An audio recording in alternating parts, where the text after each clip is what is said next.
쌤과 길잡이 사형쌤의 수학수다. 안녕하세요. 수학수다방 맥스토리즈 그 쉬운 세 번째 시간입니다. 안녕하세요, 사형쌤이에요. 안녕하세요. 순이에요. 자, 지난 시간에 우리는 이제 수체계가 어떻게 확장되었는지 과정들을 좀 살펴봤어요. 그죠? 네. 그래서 자연수에서 정수, 정수에서 유리수, 유리수에서 실수로 확장되어 왔던 과정들, 각 수체계의 정의들. 네. 그래서 재밌는 건 자연수는 그럼 어떤 수입니까? 라고 물어보면 예전에 아마 무정용어라는 이야기 했었죠. 예, 되게 그것처럼 오래전에. 얘는 고등학교 졸업할 때까지 정의하지 않아요. 피아노라는 영국의 수학자에 의해서 정의가 내려져 있긴 한데 예. 그 개념이 대단히 추상적이고 어려운 개념이에요, 사실은. 그러니까 마치 나무를 정의하기 힘든 것처럼. 그래서 이것은 그냥 이런 아이들을 자연수라고 할 거야라고 하고 그냥 넘어갔단 말이죠. 네. 그 다음에 얘를 활용해서 이제 정수를 정의를 하죠.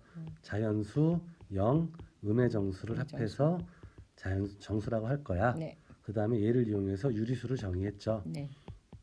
A, B가 모두 뭐이고 정수이고 특히 A가 0이 아닐 때 A분의 B의 꼴로 표현되어지는 모든 수들을 유리수라고 부르기로 약속을 했죠. 그래서 양의 유리수가 있고 음의 유리수가 있고 그 다음에 실수는 수직선과 뭐가 되는 1대1 대응. 예, 그래서 하나의 실수당 하나의 수직선 위에 점이 딱 대응이 되어지는 이 가능한 수집합이다. 네. 그래서 지난번에 이야기했잖아요. 무리수는 그 종류가 제곱근만 있는 게 아니라 대단히 많은 종류들이 있다고. 예. 그럼 그 아이들이 가진 특징들을 한마디로 우리가 이야기할 수가 없어요. 그래서 어떤 수가 무리수임을 보인 적이 우린 단 한 번도 없다라고 이야기했죠. 네. 유리수가 될 수 없다는 걸 보여주는 거죠. 이 정의를 활용해서. 실수에서는 그게 확인이 되나요? 안 되죠. 그것도 안 되죠. 예. 그래서 그러면 무리수는 뭔데? 라고 물어보면 이렇게 한마디 하면 돼요. 무리수는 뭔데? 라고 물어보면 유리수가 아니야. 그렇죠. 근데 유리수가 아니라고 해버리려면 어디에서 유리수를 뺄 건데 그 전체를 규정을 해야 되잖아요. 그렇죠. 그래서 유리수가 아닌 실수예요. 아. 그러니까 실수 중에서 뭘 빼고 유리수 빼고 나머지는 다 무리수라고 받아들이자라는 거죠. 그래서 되게 비겁하죠. 네. 이게 무리수를 정의하는 방법이 사실 마땅하지가 않은 거예요. 예, 여러 종류의 무리수들이 다 너무나 다른 특징들을 가지고 있고 그러다 보니까 사실 잘 설명이 안 되는 거죠. 예를 들면 파이 같은 경우 이건 원주율이라고 우리가 부르잖아요. 이 원주율의 원래 정의는 뭐냐 하면 원주 사실 이것이 한자인데 원둘레란 뜻이에요. 그렇죠. 그래서 지름에 대한 원주 길이의 비의 값을 원주율이라고 부르기로 약속을 한 거예요. 네. 뭔 소리야? 별거 아니라 예전에 그거 기억나죠? A에 대한 B의 B 하면 이건 A 대 B가 아니라 B 대 A다. 왜냐하면 A가 기준이 되어야 되는 거고 A를 전체로 봤을 때 B가 차지하는 양에 대한 질문이기 때문에 그래서 이 B의 값이 얼마냐라고 물어보면 그것은 A분의 B다라고 표현했었잖아요. 네. 그럼 지름에 대한 원주 길이의 B의 값이니까 얘는 별거 아니라 지름으로 원주를 나눈 값이에요. 원둘레 길이를.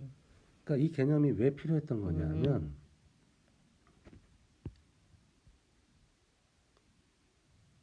이런 원이 있잖아요. 네. 그러면 중심을 지나는 이러한 지름을 생각했을 때 원이 작으면 지름 길이도 짧고 지름 길이가 짧으면 원 둘레 길이도 짧고 지름 길이가 커지면 원 둘레 길이도 커지지 않겠냐. 그러니까 뭔가 이 지름하고 원 둘레 길이는 비례 관계가 아닐까라고 본 거예요. 그러니까 뭔가 비례하는 상수가 있지 않겠냐. 그 값을 뭐라고 부르자? 파이라고 하죠. 파이라고 부르자라는 약속을 한 거죠. 네. 그러면 실제로 얘를 구해봤더니 성경책에는 대략 3 이렇게 나와요. 그러니까 11개에 보면 이제 솔로몬이 하나님이 성전을 지으려고 통나무를 구해갔는데 통나무는 이렇게 원형이잖아요. 그렇죠. 그래서 지름이 1큐빗일 때 이 둘레 길이는 3큐빗이 된다 이렇게 나와 있다고요. 그러니까 둘레 길이를 지름으로 나눈 값이 대충 얼마 정도? 3 정도 돼라고 봤던 거죠. 근데 이건 정확한 값이 아니죠. 아니더라라는 거예요. 사실 3보다 조금 더 커요. 커요. 그래서 이집트인들은 열심히 계산해서 대략 3.16 정도 돼라고 이야기를 했단 말이죠. 네. 아르키메데스가 조금 더 연구해서 아니야 3.14159 정도 돼 이렇게 이야기했던 겁니다. 근데 아무리 구해봐도 얘가 끝이 나지 않는다면서. 않고 한없이 가는데 규칙도 없어. 없더라라는 거예요. 그래서 이제 나중에 이제 알게 된 게 아 얘가 무리수야라는 걸 알게 된 거죠. 그러니까 자연수 혹은 정수의 비로는 나타낼 수 없네요. 없다라는 것이 밝혀진 건 최근의 일이에요. 그렇군요. 그래서 지난번에 우리는 루트 2가 유리수일 수 없음을 보였잖아요. 네. 그러니까 자연수분의 자연수는 표현할 수 없다. 없다라는 걸 보여줬죠. 그렇게 표현할 수 있어 했더니 모순이 발생하더라는 식으로. 근데 얘가 유리수가 아니야라는 걸 보여주는 건 고등학교 교과 과정이 없어. 벗어나요.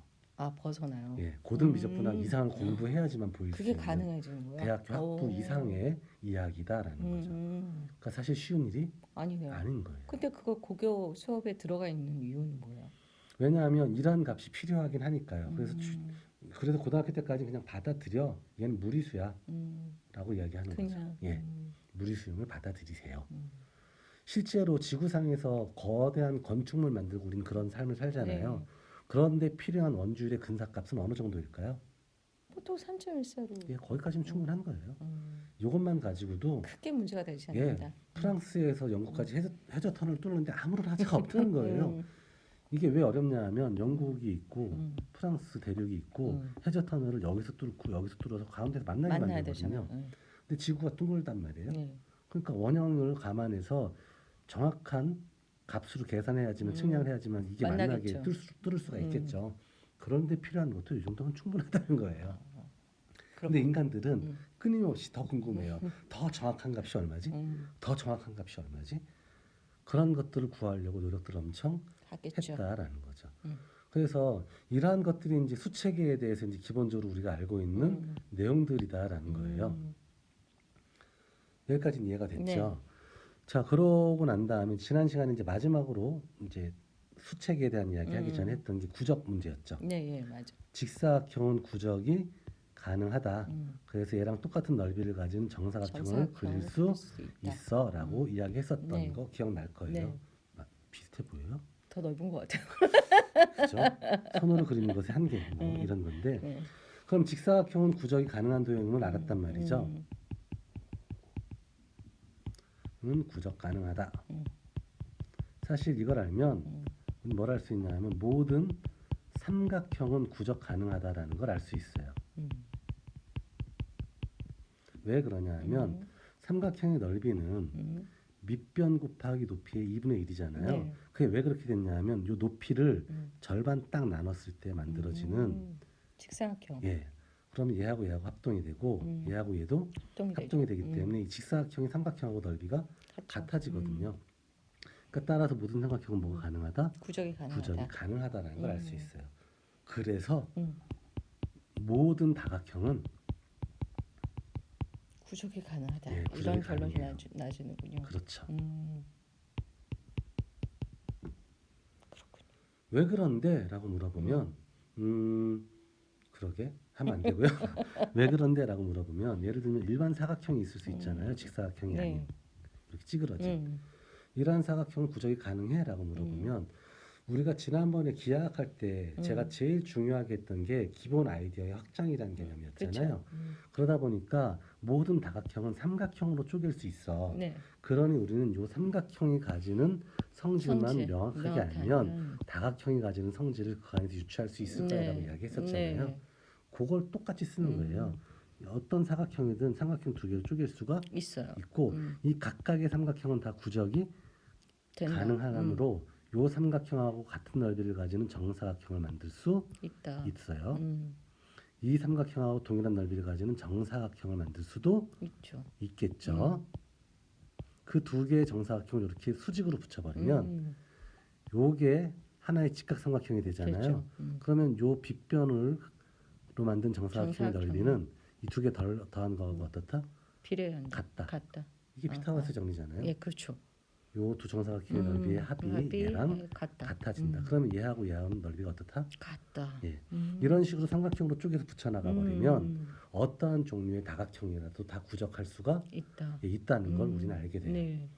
그래서 모든 다각형은 뭐가 가능하다고? 구적이 가능하다. 구적이 가능하다는 걸 이미 고대 그리스인들이 알고 있었다라는 거죠. 대단합니다. 대단한 것 같아요. 자, 그러고 난 다음에 이제 뭘 생각했을까요? 그러면 이 다음에 생각하는 거? 예, 글쎄요. 히포크라테스라는 고대 그리스의 수학자가 있었는데요. 다음으로 넘어가지 못하고 있어요. 궁금한 아니요. 게 없나? 아니요, 이게 생각하기가 좀 힘들어요. 그래요. 왜냐하면 그렇게 생각하면 어떨까요? 다각형들은 다 선분으로 구성되어 있잖아요. 그렇죠. 그럼 다각형으로 그러니까 선분으로 구성된 도형은 모두가 구적이 가능하다는 걸 알게 됐잖아요. 네. 그러니까 이제 곡선으로 둘러싸인 도형은 어떻지 하는 생각을 하게 되는 거죠. 안 궁금해요. 안 궁금해. 그래서 이제 히포크라테스라는 사람이 언제 마무리일까요? 이제 생각했던 게 미치겠네. 이런 직각인 이등변 삼각형이 있잖아요. 네. 그러면 요걸 원을 지름으로 그려야 가지는 원이 이렇게 생겨 있고요. 그렇죠. 이것을 지름으로 가지는 원이 이렇게 생겨 있어요. 얘를 지름으로 가지는 원이 또 이렇게 생겨 있을 거고. 네. 그러면 요 부분하고 요 부분 넓이가 어떨까요? 같겠죠. 예. 그래서 히포크라테스는 요 부분을 그래서 뭐라고 하냐면 이걸 처음 생각해낸 사람이에요. 그래서 히포크라테스의 초승달이라고 불러요. 저번에 잠깐 얘기가 나왔던 것 같아요. 예, 히포크라테스의 초승달이라고 부르는데 사실 요 부분 넓이가 얘하고 같나요? 같아요. 오. 그래서 히포크라테스가 찾아낸 최초의 곡선으로 둘러싸인 도형인데 구적이 가능한 도형이 이제 얘가 됐던 거예요. 저게 왜 같은지는 피타고라스 정리를 이용해서 증명할 수 있는데 나중에 다음 시간쯤에 같이 보기로 하고요. 예. 어쨌든지 간에 이 히포크라테스의 초승달이 구적이 가능하다는 걸 얘가 왜 고민했냐 하면 얘는 구적이 가능해라는 게 궁금했던 거예요. 원은 예. 손으로 그렸는데 완벽해요? 거의 비슷해 보이지 않아요? 미안해요. 아니에요. 지워요. 어쨌든 그래서 히포크라테스가 고민했던 건 이렇게 생긴 원의 구적이 과연 가능하냐는 거예요. 그러면 얘랑 같은 넓이를 가지는 정사각형을 만들 수 있겠냐라는 거죠. 그래서 그쵸. 고대 3대 난제의 세 번째가 바로 원의 구적 문제가 되는 거예요. 마지막. 예. 그래서 1번이 가계 3등분, 두 번째가 정육면체의 배적, 세 번째가 원의 구적. 이 세 가지를 고대의 3대 난제라고 부르는 겁니다. 어렵네요. 예. 이 세 가지는 거의 동시에 해결이 돼요. 18세기에. 오래 걸렸죠. 2300년 정도 걸린 거예요.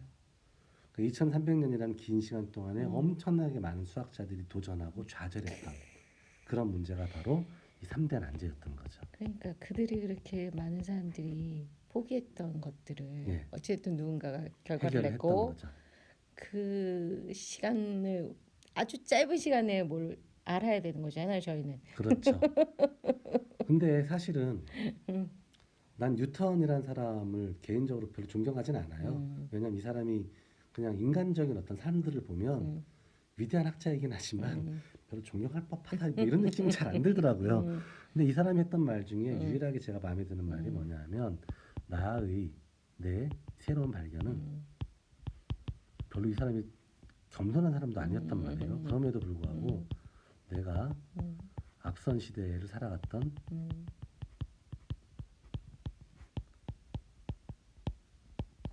거인의 어깨 위에 올라탔기 때문이다. 멋진 말이네요. 예. 그러니까 사람들이 끊임없이 많은 연구 결과들을 남겼기 때문에 18세기에 이게 해결이 됐던 거지.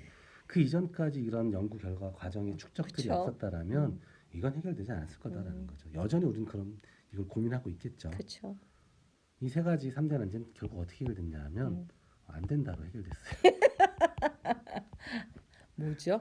그러니까 눈금 없는 자아하고 컴퍼스만으로는 도저히 작도를 할 작동할 수가 수 없다. 없다라는 게 밝혀진 거예요. 그래서 그거 되게 중요한 것 같고 그렇죠? 그렇죠. 작도 불가능하다라는 게 밝혀진 답이 거예요. 없다는 것을 찾는 것도 중요한 그럼요. 거죠. 이제 더 이상 사람들이 고민할 이유가 없어진 없어진 거죠. 거잖아요. 그래서 이제 사람들이 그래? 그럼 뭔가 다른 도구를 만들어야 되겠네.